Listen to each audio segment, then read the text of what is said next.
The Two Brits in America podcast. Join two cheeky Brits as they navigate life, culture shocks, and everyday adventures across the pond. From tea versus coffee debates to deep dives into American quirks, it's a witty, warm, and refreshingly honest look at life in the US through British eyes. Expect laughs, cultural curiosities, and a whole lot of charm. Stay tuned. Hi everybody, Malcolm Teasdale here from Two Brits in America. My friend from, I don't know where he is today, Atlanta, down south. Hey Francis, you there, buddy? I am here. This is Francis Carden. This is he. I am actually in Atlanta because it's Christmas. We always spend Christmas in Atlanta, Georgia. We just got back from Panama City Beach and, so we decorate the house here and everything. So yeah, Merry Christmas and welcome back. Yeah, well, I hope you're a bit warmer than me. I woke up yesterday morning, it's 20 degrees here where I am in Pinehurst, North Carolina. That's damn cold. Effing cold here and all, mate. I'll tell you, I look forward to it getting chilly. Come around like September, October, I'm like, enough of this heat already, and it's not boiling hot. It's just, and then suddenly, whack, the whole of December's been freezing, mate. And with one or two exception days. Oh, I'm over it now. Roll on the summer. I tell you, when I called my sister up on the weekend, I said, hey, it's 20 degrees here. Well, and she said, well, that's not bad. Well, she's thinking it's centigrade, of course. But to go back to the last episode, I got to tell you this because it's bugged the SH1T out of me. We leave Friday for the islands, but we've got to go to Charlotte Airport, and it's a bit of a distance. So we're going to call a taxi or a car to take us there. So I'll call them up.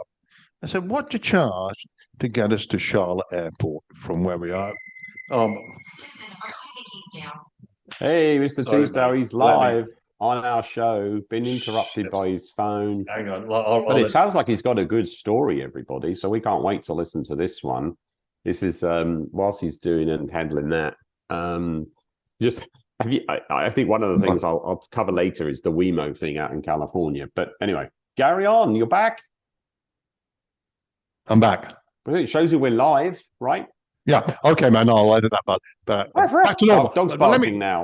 No, but let me tell you about this. Got it. I thought because we're going away on Friday to the islands, man. And I called up the taxi service, car service. I said, what do you charge for a ride to Charlotte Airport from where we live? And he said, $250 one way plus tip. Right? And I'm thinking, wait a minute. Is it? I try to, my brain goes off on a tangent thinking, look, if I call people around to do my landscaping or get some plumbing work to do or electrical work, they don't say, we're going to charge you this plus tip. It doesn't make any sense to me. This is just a ride to the damned airport. But he went out of his way to mention, this is what it's cost plus tip. Mate, I'll tell you, it's just my son got into an Uber because he came back for Christmas from Atlanta Airport. Actually, he surprised us. He told us he was coming in at 4:00, so we're all getting ready. Me to go pick him up. And then he said, "But could you be at home because I've got a package to be delivered at 11 o'clock this morning. It needs to be signed for." We're like, "Okay, it's Christmas, so this package is arriving." So we're here at 11 o'clock, and he's like, "Are you there? Because the package is on its way. It's going to be there in 5 minutes." Like, yeah, we're in. We stayed in and everything. And then he knocked on the door. We think and it's him. He tricked us and came in early, and it was like a nice Christmas surprise. He's got our sense of humor too, obviously. Well, that I wonder where he gets that from. But he was in an Uber. He said it stunk of weed. He drove too fast. He wouldn't stop talking. Music was really loud, not great. And then as he dropped him off, he said, "Don't forget to tip." God. I mean, happy Christmas. It has. I think most Americans are getting fed up with it now.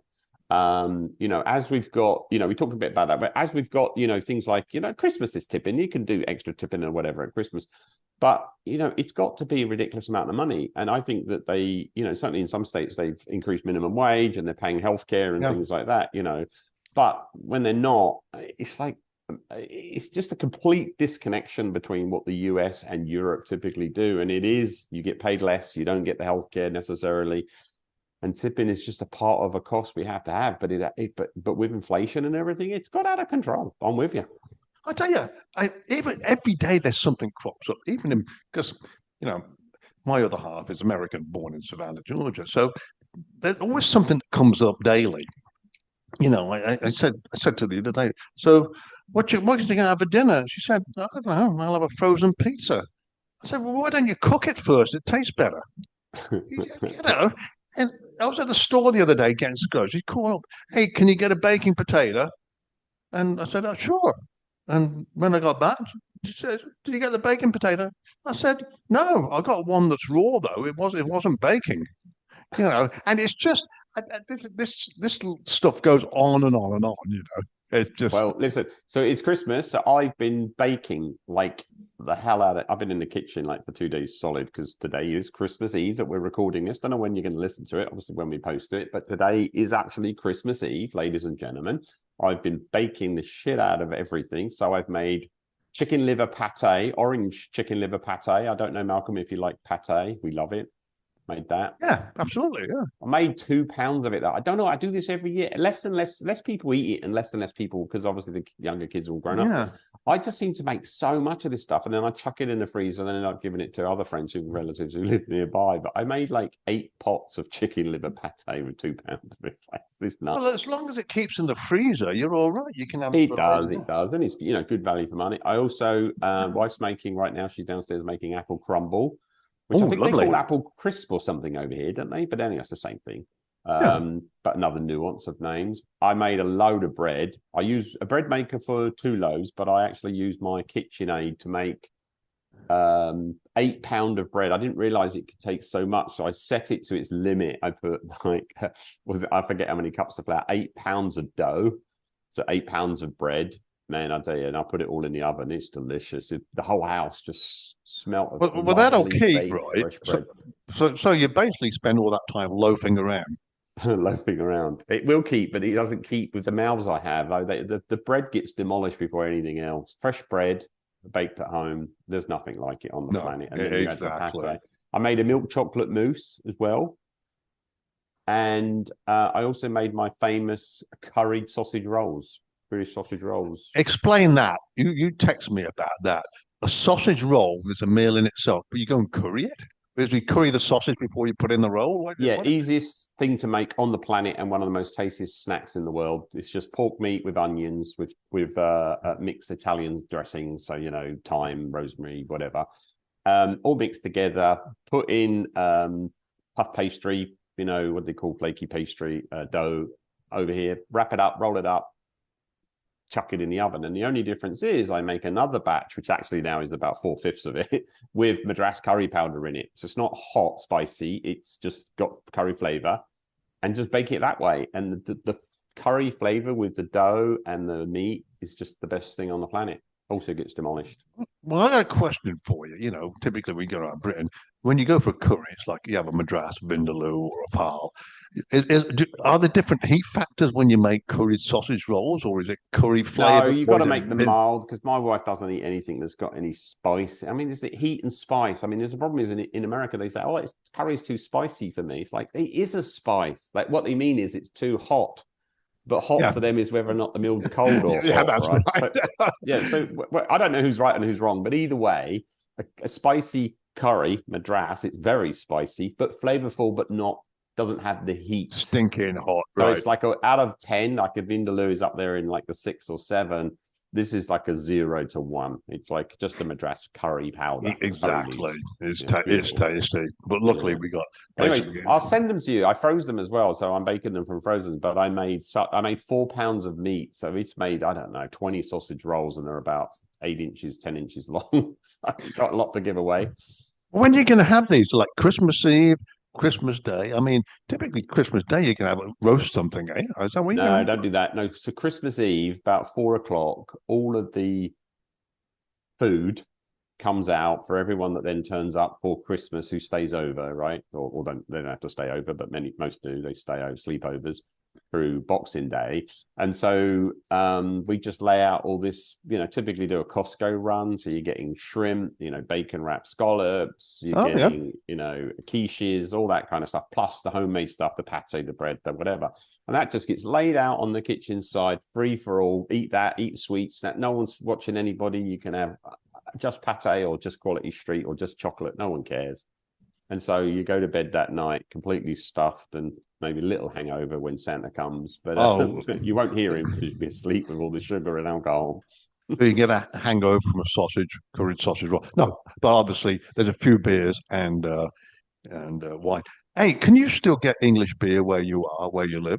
I can't find it where I Not am really. I mean, I Nah. drink light lagers, so I don't mind if it's Belgium, German, or even American. I mean, it's I'm not I love Guinness, but I don't drink it as much anymore as I used to. Dark beer's just not really sort of like I don't really get into that so much anymore. So it's always a light coloured blonde. That might be the closest you get. Yeah, that's right. Yeah, of course it's freezing cold.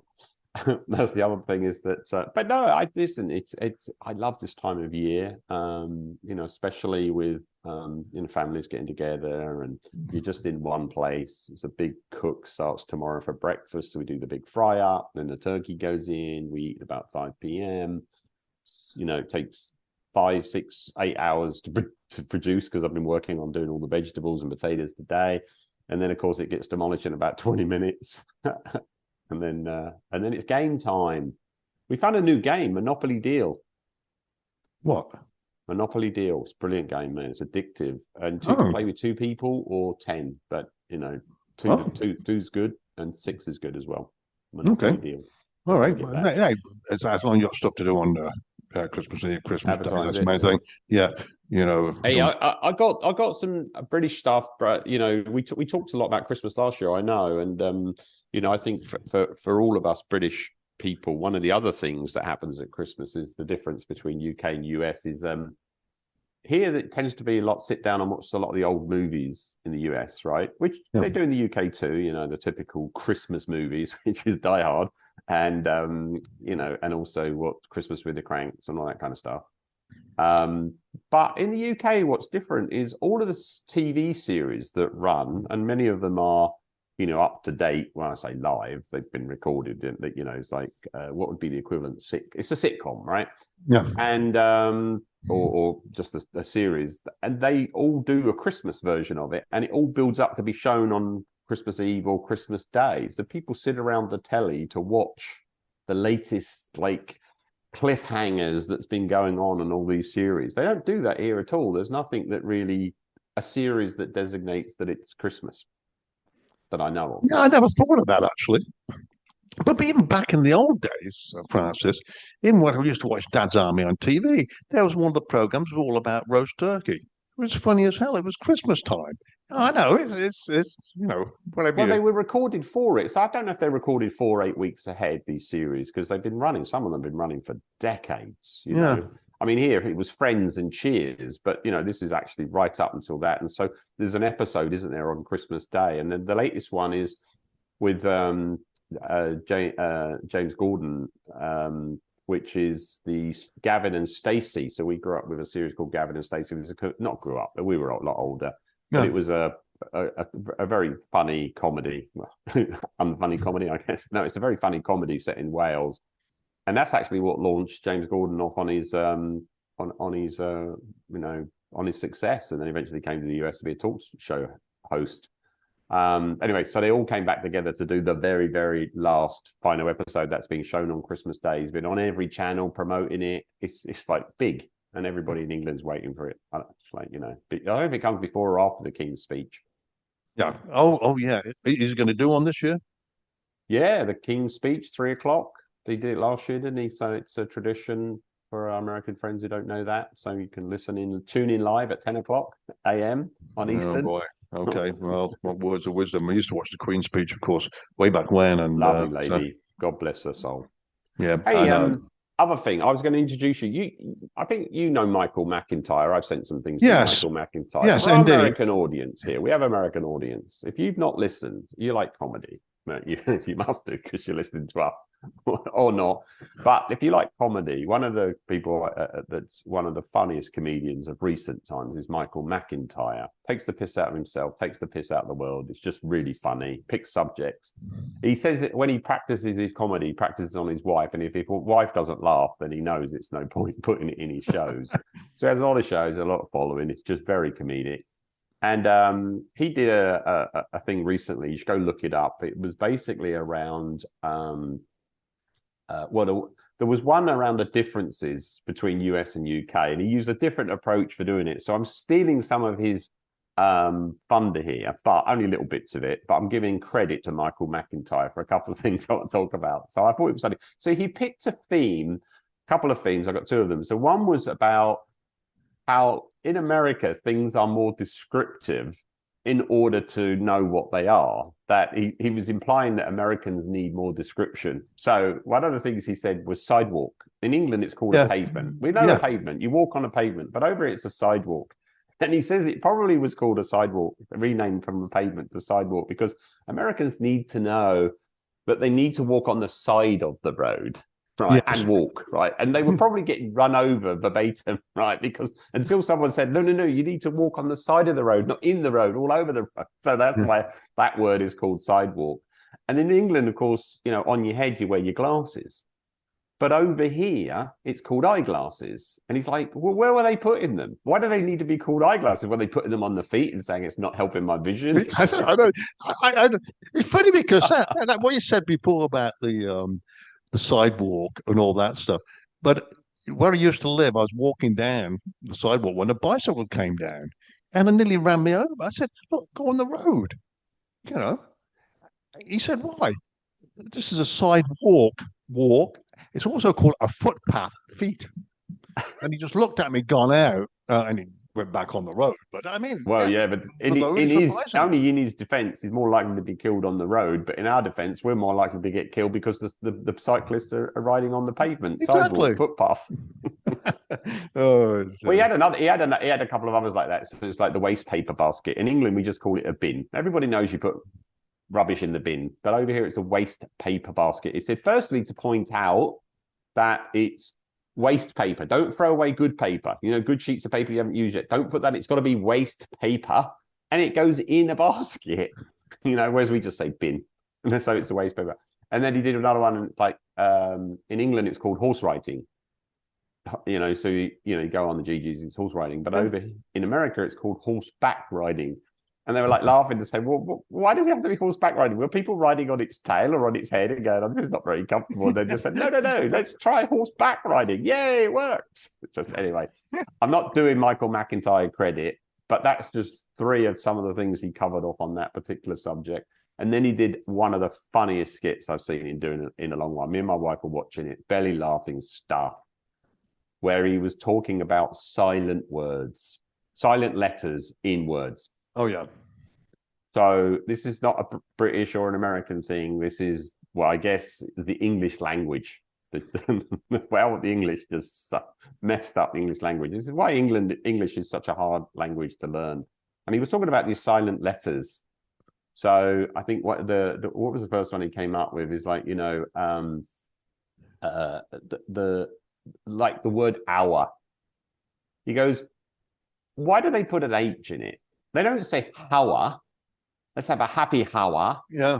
Right? No, it's hour. So why is there an H in it? It's like, and he's like, and then you say half. So a half a hour. I'll see you in half a hour. You don't say that. But again, I'm not doing it justice, but it's just effing funny when he does it. And then he did a couple of other words like the word subtle, right? It's not subtle.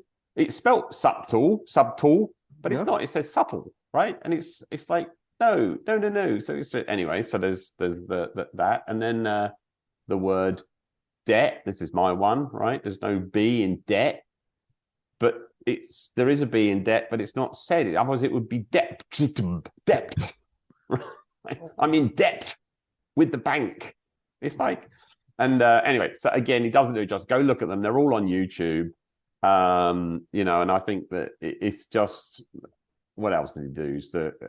I don't know. Well, you got to be careful. It's called those with. I don't want to get pneumonia, right? Yeah, you got it. You got it exactly. Or Christmas wreath. It's perfect, right? Christmas wreath. It's not warif, is it? It's wreath. It's just like, but there's a W in front of it, a silent W. And then he started talking about, well, let's have a silent letter day, and it should be in the autumn, and maybe on a Wednesday, or maybe in February. February. That's like autumn. I'm just fucking him, mate. I'll tell you, belly laugh stuff. Michael Macintyre, YouTube. Go watch it. Silent Letters. It's well worth a watch. And so, Michael, if you're listening, and I know you do regularly listen to our show, come and join us. We'd love to have you on and talk about some of these things, the differences between the UK and the US. Brilliant, mate. And you do Christmas specials, I know you do. So we'll see you in January or February. Yeah. We can hope.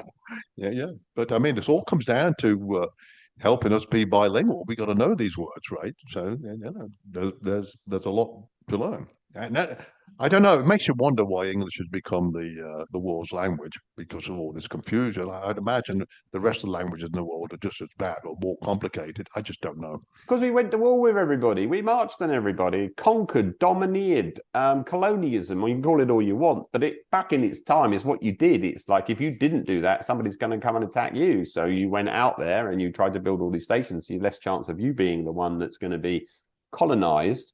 The Europeans typically did it to each other and then conquered the world. Just happened to be first, and then thankfully all that shit's going away, and we're all getting along mostly. Yeah. Well, it was Christmas, so we are all getting along. Christmas crackers. Have you bought your Christmas crackers, Malcolm? I haven't pulled a Christmas cracker in years. Well, I mean, you pull. You know what you do. Yeah. I don't even know where to buy them now. Probably get them on Amazon. Home Goods, I'm advertising. Jesus, it sounds like I'm advertising it. Anyway, so Home Goods sell them. Costco sell them. It's becoming a US thing as well now. Proper crackers with the stupid little toy inside, the stupid joke, and yeah, they go pop. But you're not allowed to put them on aeroplanes because it's got a little firework in it. And when we say little firework, I mean the worst it's no worse than a match. But you can't take them on airplanes. Yeah, I never realized they were restricted from aircraft. A harmless thing like that. No, people. Look, if you've never seen one, go down to you'll find them online. I mean, you can buy them online, but they're actually just always discounted in these stores and that. And we always buy the luxury ones. Think of this. You remember the Christmas crackers? There's like nothing inside it. It was like, what was it? I don't know, a comb if you were lucky, and it was about 1.5 inches long. So it's all right for me now with less hair, but back then it's just a fun toy and a joke. And then of course the paper hat, you had to wear the paper hat, and whoever got the prize was the one who wore it the longest after, because you opened it at Christmas. Well, there you go. I always thought though, having crackers at Christmas time meant you just get a cracker out, put a piece of cheese on it, and eat it. Yeah, that's the other crackers. We should do that one time. What is a word? What are the words that you use for more things than any other word? Like a cracker, your crackers, that means you're nuts. Nuts. Your crackers, you eat cheese on a cracker, you pull a cracker, you tell a good joke, it's a cracker. There you go. There's 4 straight from the top of me. There you go. That phrase there. Or someone say, the Brits, I had a cracking time down at the zoo the other day. Cracking time means I had a good time. Yeah, I think they say that over here, don't in the States? I think so. I think they get it. Yeah, I can't remember. I don't know. Depends where you are in the country. Well, I say it anyway. Whether or not they don't understand what I say and they're just ignoring me, or they actually do know what it is. So yeah. Well, yeah. I'm nuts. I'm crackers. Of course, we talk a lot about Boxing Day. The official holiday in England, so we can gift up packages for the worker bees. Yeah. But here it's just back to work, and it's like, I feel for the people. Literally, Christmas Day, you're so full from food and alcohol, or if you're drinking, well, the new thing is these alcohol-free wines and all that. Don't do anything for me, but I know a lot of people like mocktails and stuff like that. So you're just full. Why would you want to go to work the next day? I think Boxing Day should be made a national holiday in the US as well. So to all of my American friends, make sure it's on the ballot for the next election. Day off after Christmas. Call it something else if you don't like Boxing Day. Call it, I don't know. But how many times have you explained to your American friends what Boxing Day is here? Because there's still people who don't know what it is, but it's Canadians know what it is. They have it. Canadians know. Australians have it. It's everybody. I mean, yeah, all where the colonies were, they had Boxing Day, right? So yeah, that's all good. But yeah, it'd be nice to chill out over the next few days, anyway. So. What about your turkey? Have you bought your turkey? No. Man, you're not having. No, I tell you why. Tonight we're going over the daughters and grandkids' house, and they're cooking steak. Well, no, that's Christmas Eve. Tomorrow, because we leave the next day, we're just putting a piece of pork in the oven, not complicating everything, So we don't have to clean up, keeping it simple, so we can have less clean up. You could have bought a turkey leg, not pork. You could have just bought a turkey leg or turkey breast, not pork. It's just not British not to have turkey. I mean, I'm the only one that eats it, and I got a 20. Oh, I like turkey though. We had it obviously Thanksgiving, but that's different. Oh, I didn't prep my cranberry sauce. I bought my cranberries. I just realised I didn't prep it. I normally prep that a couple of days before, so I have to do that after we get off this call.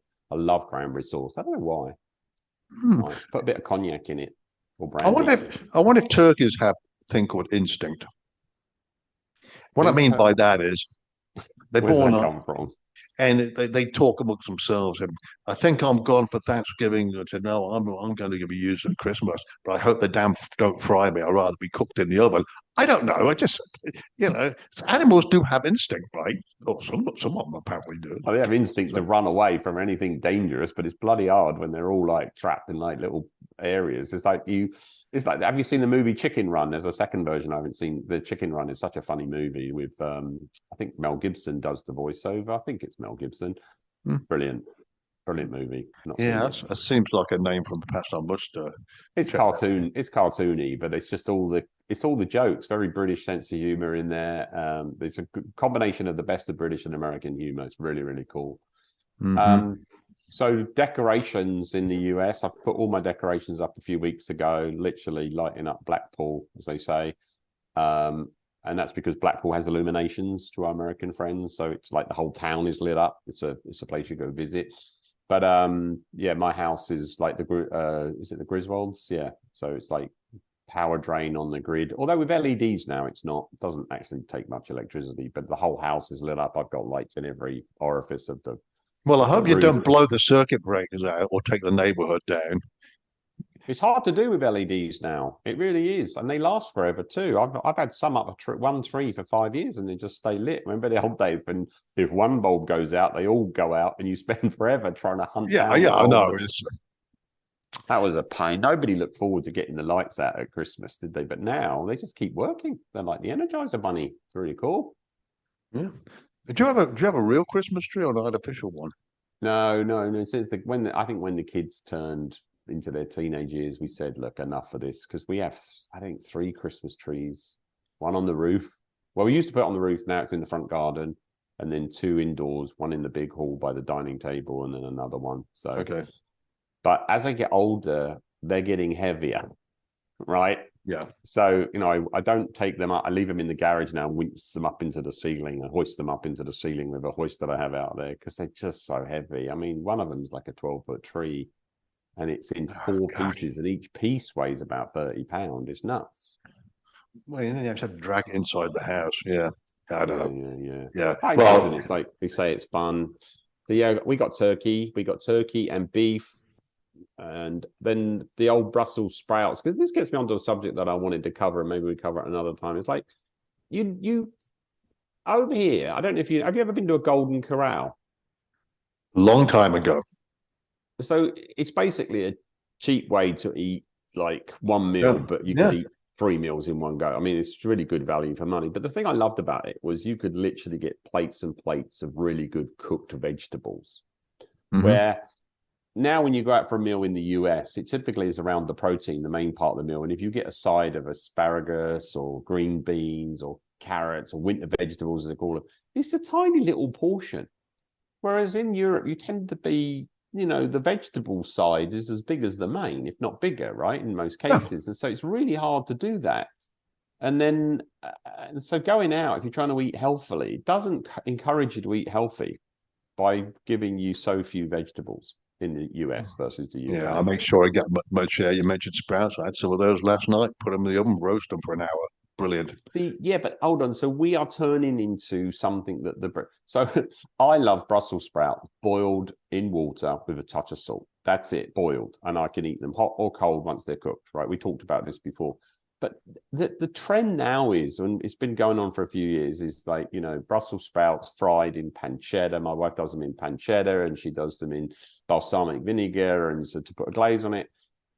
But the restaurants are now completely obliterating them to the point of being burnt, right? I think the carcinogens from Brussels sprouts probably are causing lots of serious illnesses because they're not a vegetable anymore.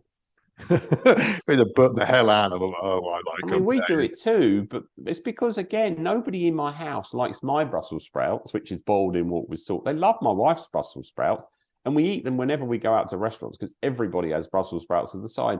But I don't think they're actually healthy by the time they're disintegrated the way they are. I mean, we had one the other night from a restaurant around here, and honestly, I couldn't tell that they were sprouts. They were black.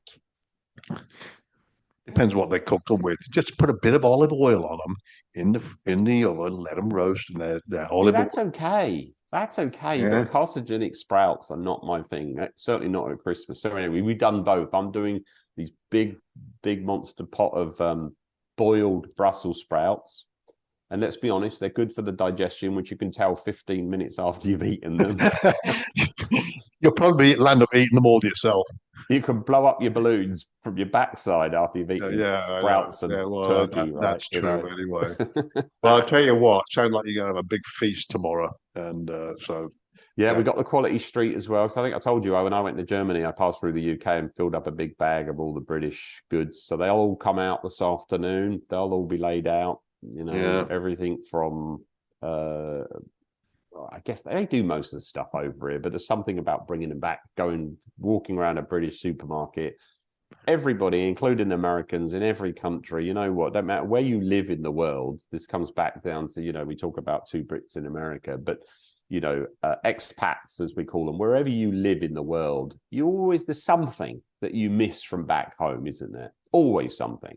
Yeah, exactly. And I belong to the British Food Facebook group there. It's interesting what pictures people put up there. I don't recognize half the stuff myself. It's people have gone to the next level of cooking the food we used to, but they've exaggerated a bit more. Some of the stuff is downright horrible looking, but they just do it. They do it because it's the nostalgia too. So I have relatives that also send us a British pack, and in it is the candy I used to have as a kid when I was 5 years old. Right. Yeah. There's something about, what do you call sherbet dib dabs? You remember sherbet dib dabs? Yeah, absolutely. Yeah, licorice dipped in what would look like cocaine today, right? Just like a pot of. I mean, if they picked you up at the airport when you've got a sherbet dib dab in America and they didn't know what it was, it just looked like you've got about 10 kilos of, well, not 10 kilos, I know the white stuff. Cocaine, because it just looks the same as on telly. Yeah.